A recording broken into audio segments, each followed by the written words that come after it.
Giampapa, and I'm 62 years old. Big Irish family, one of 7 children, neglected middle child.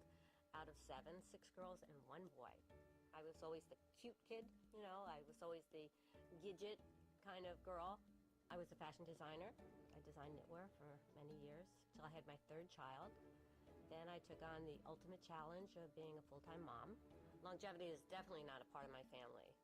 My mother died at age 50, and my sister, who is exactly 1 year older than me, we had the same birthday, Irish twins, she died at age 48. When my sister died, it sent me into a severe depression, and it took me a while to really realize it did. But I think I figured, well, that my turn is next. I figured I didn't have a chance. When you look at the history, that was it. There was nothing I could do. Up until recently, we all thought that, gee, if our parents had diabetes or heart disease, we were destined to go down the same route.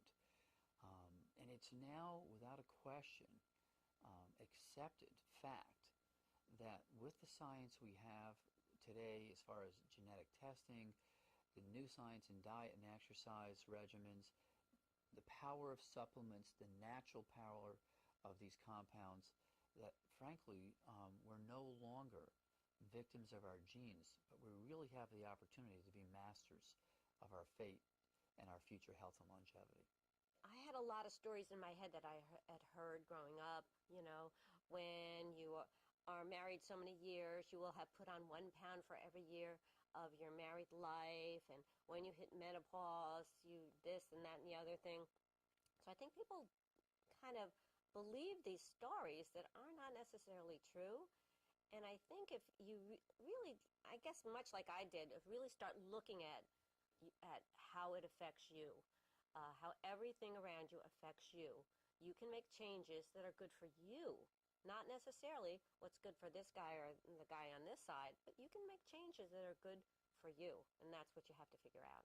When Pat first came to the office, her main focus was to improve not only the quality of her life and to avoid some of the potential health hazards that run in her family, but also to optimize how she looks, since she looked much older than her stated age. It is a fact that aging is inevitable. It is a myth that you can't do anything about it. And with the advance in biotechnology, particularly gene testing, we now have an opportunity to actually look at each individual's, if you will, genetic deck of cards and create a customized or personally genetic directed health program. Pat's overall program was designed to do 2 things. First, to really optimize her well-being and her aging process, and that was done with a change in her diet, her exercise, a genetically directed nutrient program, as well as a stress reduction program. And at the same time, we initiated a surgical plan which included restoring her facial appearance with her neck, her eyes, her face, in a very, very natural fashion so that she felt comfortable with the change. It made me feel great. I think it was more, not even the look, it was just the fact that I took control over something, that I really took control. And that's what it was about for me. It was getting control of what I could control. You can't control everything, but it was putting myself on the top of my own list. One of the interesting results with Pat's final outcome was her surgery dramatically reduced the aging process in her face, and that in itself had a major impact on how she viewed herself and what she should be doing with activities and her lifestyle in general. So that major improvement in her facial appearance really was the catalyst that started her to change the rest of her lifestyle in general. Along with that, we've been able to follow her laboratory results, which show a dramatic reduction in all these age-related biomarkers to someone 15 years younger than her actual age. To me, the genetic testing was probably the best process that I went through because it gave me a roadmap. It gave me actual figures and a diagram on paper that said, your cortisol level is such and such. Before that, I had no idea what your cortisol level. I didn't even know what cortisol was. All of these things that you didn't even really know existed.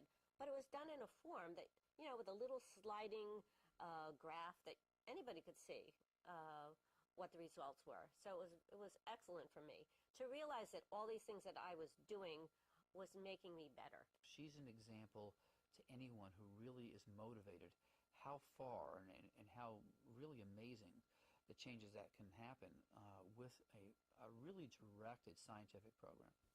One lucky day, as things happen for a reason, I came to the gym at an odd time for me, and there was a young man giving a taekwondo lesson, and I found out it was like they have aerobic class, so I went in to try it. About 2 months later, I finally got the nerve to go down to his school and signed up for a few months, figuring, well, I can get through this, realizing that most of the people in the school were younger than I was married. I've been married for 38 years, and I'm approaching my third-degree black belt. Everybody's ages. You can't stop the clock. You're going to get older, but it doesn't mean you can't do it well. You can be in the best shape you can be. You can be as strong and as fit as you can be. You can have an open heart.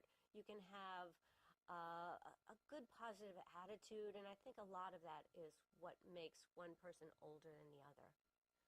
For example, when my sister died and I told you I was stuck in that chair and totally really depressed, if I didn't get out of that somehow, I would be very old now.